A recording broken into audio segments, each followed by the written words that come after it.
you. This is Sunday's Gemara, Daf Mem Vav, and we're continuing the subject of whether money can be used as chalipin or not, and whether money can be used as chalipin or not. So right now we'll say always opinion that money cannot activate the chalipin, nor can it be on the receiving end of the chalipin. Saying about Ula. So Abba asked Ula a question, and he asked such a good question that Ula was stumped, did not know how to answer it, and interesting, Abba himself came up with an answer, and it goes as follows. Those people who led his donkeys or his employees, they met him in the street. They said, "We want our wages." Rashi said they also said, "Give us food." It seemed that they used to give him food as well. But Omar, and he didn't have any money with him at the time, but they were nudging and harassing him. They want to get paid. So he turned around to the money changer there and he said, "10 li bedinner mais. Do me a favor, give me money the equivalent of one dinner." And so give me a bunch of little coins, prutas, for them to buy the provisions, the equal to one dinner. Now, I don't have the money with me right now, but I'll tell you what, I'll pay you in a certain time. But fairness, so I can feed them. And I'll bring to you your fake dinner. And the way we understand right now is I'll pay you back the dinner plus the teresis. I'll pay you an extra coin, a certain amount. Sounds like pure ribis. The money I have at home. So the Braisa says, "Im yesh loy mois." If it's true that he has money at home, mutter is permitted. Im lav, but if he does not have money at home, it is forbidden. And right now, what's the difference, money at home or not? So we're understanding that maybe if he has money at home, it's chalipin, and therefore it's as if I already paid the guy straight away. There's no ribis. When is it ribis? Ribis is if for the fact that I don't pay you straight away. You gave me 30 days to pay you. I'm paying you a little bit extra. That's called ribis. But here, the moment I borrow the dinner from you, since I have money at home, I made a swap. The money at home is yours already. There's no ribis here. And Rashi introduces over here the idea, which is very important in halacha. We'll talk about it in Neshech. How do you give people discounts? Because, for example, if the price is $100, but if you're going to pay and normal pay people at 30 days, if you're going to pay me straight up, it's $90. You get a discount. That's like ribis because you're giving me use of the money 30 days before I'm entitled to the money. That's like aganata. I'm getting paid for using the money earlier than I'm entitled to. And so, and therefore it might be a problem. But over here, it's no problem because it's chalipin. That's how we understood. Now, if you tell me that money cannot be chalipin, so this is a straight out loan. I'm borrowing a dinner. I'm going to pay back in a month a dinner plus.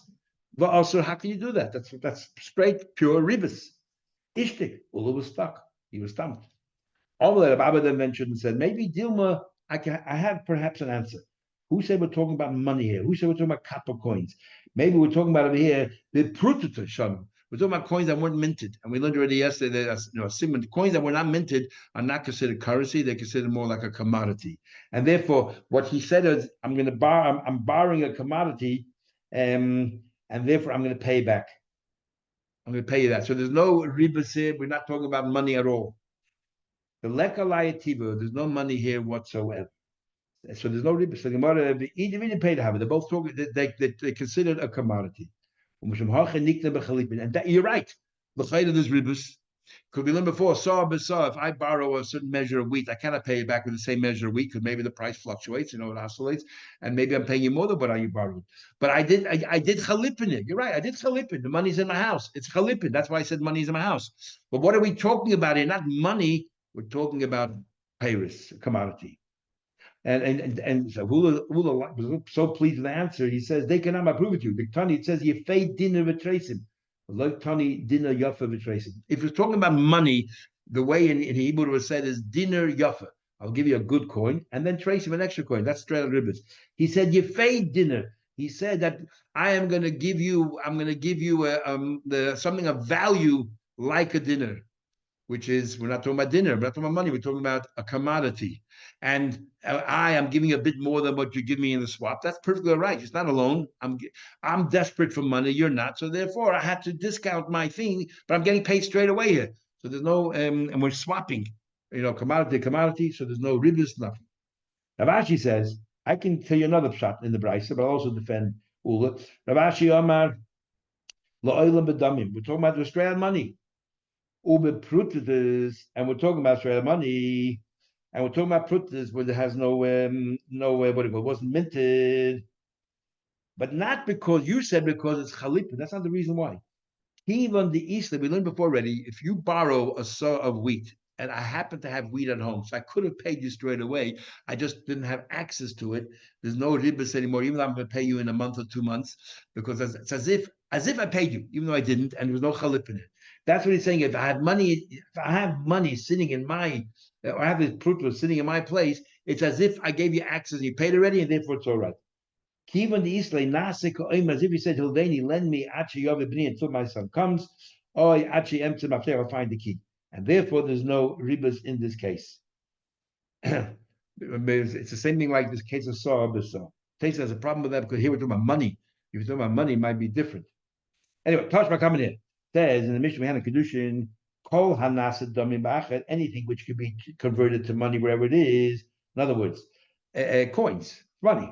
Is Kimash Zachazed is If you got the money, the other guy, whatever you exchange it for, belongs to him straight away. And if the animal dies, it's too bad. So what do we see from here clearly? That money can be used for chalipin, so it appears.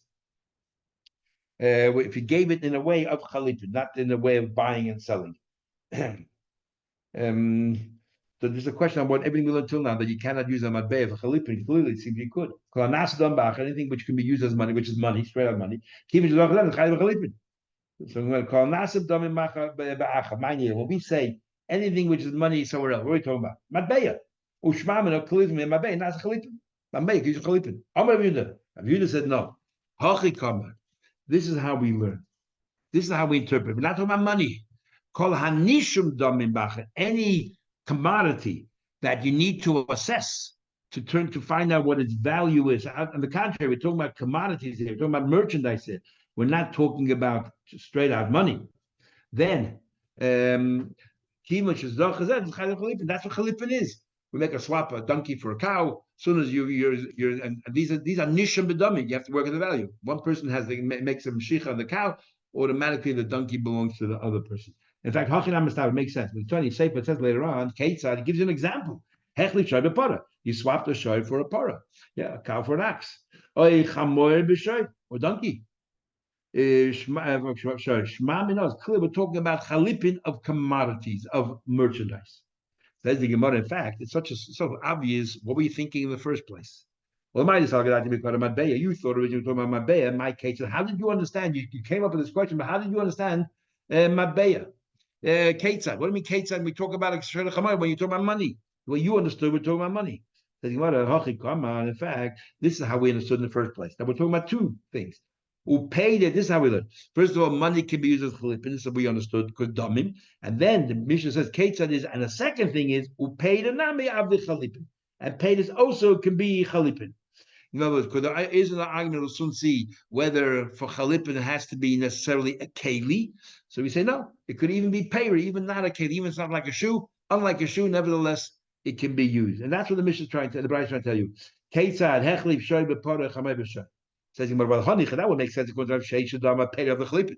He is the author of that opinion that says that what you can make that payers can be used for chalipin. Fine. So we thought that when it says Ketzad, the Mishnah is out to tell you that payers can be used for chalipin. Nachman says no, payers cannot be used. Love the chalipin. So what does it mean? Wow, what does it mean Ketzad? So this is how we would learn. Yesh, the Mishnah is talking about damim. This is how we thought originally. The Mishnah is talking about money, and money can be used chalipin. And then what's the case? According to Nachman, cannot be used chalipin. Yesh damim shehen chalipin. There's a case of money that's almost like chalipin. What do you mean that's like chalipin? So we're continuing with money. The beginning talks about money straight out, and that money can be used chalipin. And then he said there's another way that you can make money chalipin. And that is how? Ketzad. Hechlif dmei shoy b'para. What happened was I bought a para from you. I bought a para for you, and let's say for $100. And okay, so I pulled the cow to my house. Now I owe you $100. Right? Nothing to do with swap. But then I come over to you and I say, you know what? I owe you $100. I have a donkey. I'll give you a donkey in its place. So I'm swapping now the money for a donkey, and the donkey should belong to you. And donkey should belong to you. And now, when you agree, neither of us can change our mind. You're stuck with the donkey as well. And that's what he's saying, a chiddush, that you can go a step further. So not that even that anything which is assessed for money as a second generation, second step. First, we did a straight out sale, but then before I paid you the money, we change it over and say, you know what? Instead of money, I'm going to give you a donkey, and that is a valid chalipin. Okay, now the one wants to know. You tell me, Nachman says, now why would Rab Nachman agree that this works? Rab Nachman says that Paydas doesn't work. Well, if Paydas doesn't work, neither does money. So Rab Nachman would have to learn this mission. We're not talking about straight money. Remember, Rab Nachman holds that only a shoe. So surely money is not a shoe, it's not a keli. It's like a Payda or worse. So why would Nachman? So Nachman is learning Pshat in the Mishnah differently. He's saying when it says damim doesn't mean straight money, it means kol anishim damim, anything which is assessed as money. And he says what assessed means is that it's a second generation. It's a straight out sale, and when it comes to pay the money, I say, you know what, I'm going to exchange it for a chamor. And in this case, Rab Nachman is moide that it's valid. Now Nachman holds that it's not a chalipim. Why would it be valid? Why would the donkey be considered a kinyan in this case? So you know why? My why if you hold generally you cannot use money as chalipin, you cannot use pay the chalipin. So why if I made a straight out sale, and then when I come to pay the money, and I say, you know what, I'm going to swap the money for a donkey. That's it. It's final, and nobody can change their mind. Why in this case would you agree chalipin works? Because money is kind of that the moment you gave the money, you're already kind of you're not chalipin. You're kind of. Why do we say that you have to draw the animal to you in order to be kind? We're worried.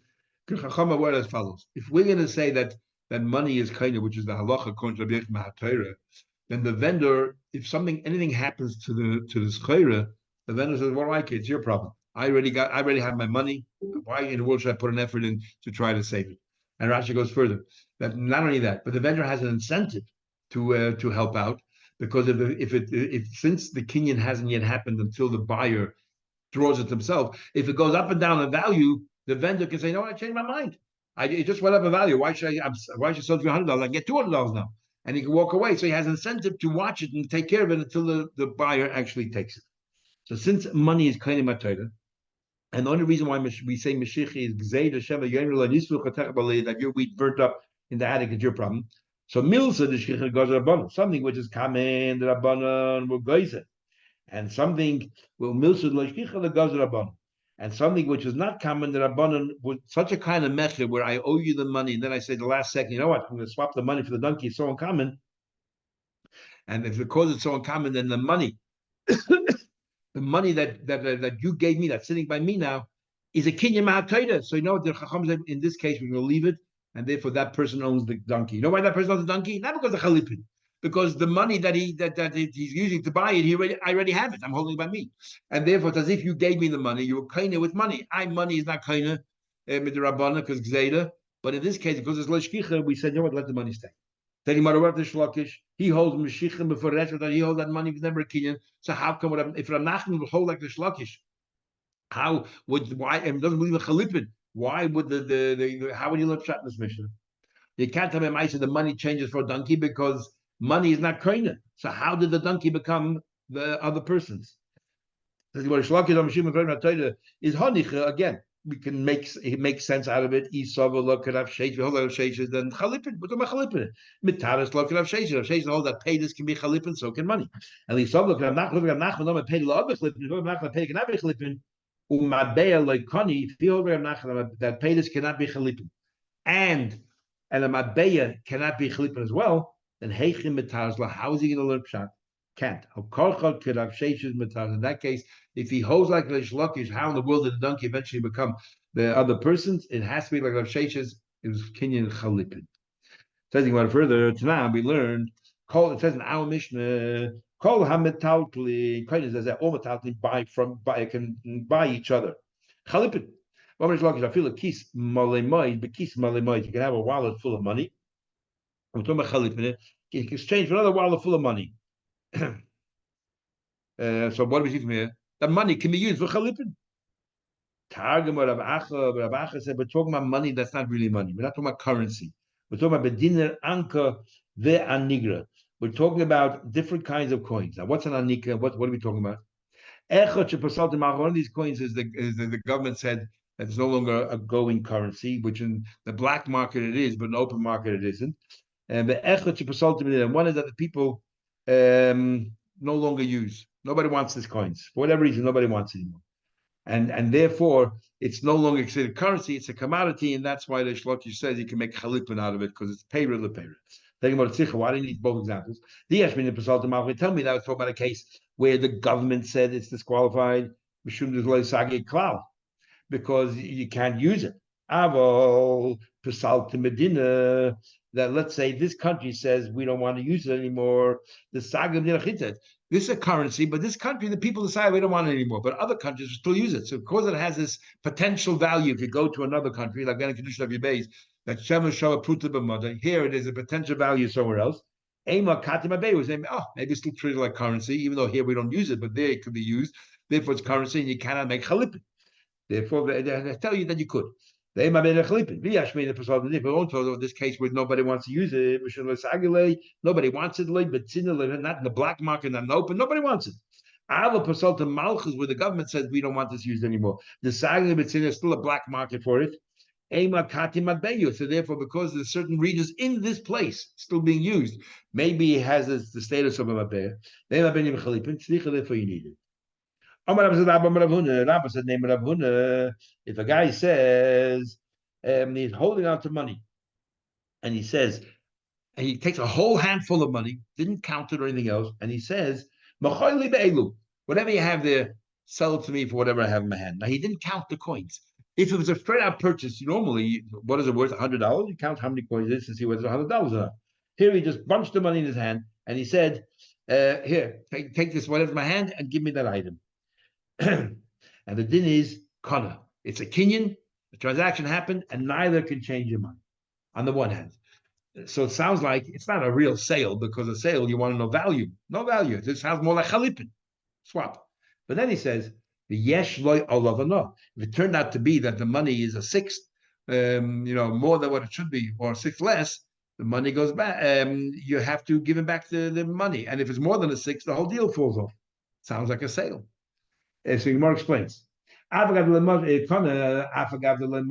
one hand, you're kind of, even though he didn't make a mashiach, so what's the kinyan here? It's chalipin. Why is chalipin? Because even like copying, nobody bothered counting the money. It sounds like chalipin. Oh, whatever, swap here for this. So then, what do you know? Why is there a no here? If it's only a swap, there's no by swap. You can have the symbolic, the gagla is worthless, very little compared to whatever you're buying there. So what do you mean a no? The wording, he started off saying, sell me for these. Because he used the word sell me, sounds like that it has the laws of mechira apply here, which includes aina. I disagree. He says, when you use these words, sell me be'elu kana, but ve'ein loy olavana. There is no aina here. This is straight out chalipin, because you didn't count the money, it's straight out chalipin. Says the Gemara Pshita, that's for sure. Domim ve'ein makpid alein. If he gives, let's say, money, and he doesn't bother counting, he says, okay, I want that here, take this money here. Nobody counted the money, nobody asked each other, so how much is it worth? And what happens then? So pshita, domim, I gave you the money. Nobody bothered counting it, nobody asked what the value is. This is mamish like chalipin. And it's a kinyan, because it's not buying and selling, it's chalipin. But chalipin umakle, what happens? We do chalipin. I say, look, let's do chalipin, a swap here. But then I ask you, how much is that worth? And let's see what the value of this handkerchief is. Now, interesting. Rashi holds. I told you about two kinds of chalipin. One kind of chalipin is I give you this nominal symbolic thing, let's say a gartel or whatever, a wine gartel, 3 fingers, or a handkerchief, and in exchange of that, we give something else. But that's really. Everyone knows that this handkerchief is not worth at all anything compared to all the mashke you're giving to the Rav to sell to the guy. And then there's the other one where you swap value for value. So many Shemha, we're talking about a case here where you swap value for value, but he didn't bother working out exactly how much it is. So we say it's chalipin, it's not really a sale. If the cow is worth more than a donkey, whatever.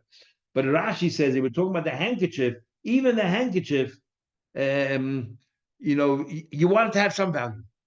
And if you don't ask, that means that you don't really care, which is interesting. However, the Gemara then continues. What about chalipin and makrele? So this handkerchief, but I asked you, so how much is the value of that thing there? So what happens in that case? And this is a little bit hard to understand Rashi because the handkerchief is nothing. Nobody cares about the value of the handkerchief. If Rashi says because I'm asking the value of your item, then suddenly it takes on a significance. And the question is it a chalipin? Is it a sale? How do we view this? Or better yet, if the other shaytim, we're talking about swapping a donkey for a cow, and it's chalipin, but I'm asking for the value. What's the din in this case? Are they kind is it a real chalipin, or do we say you turned it into a sale? So whoever did the Mashiach is kind, whoever didn't is not.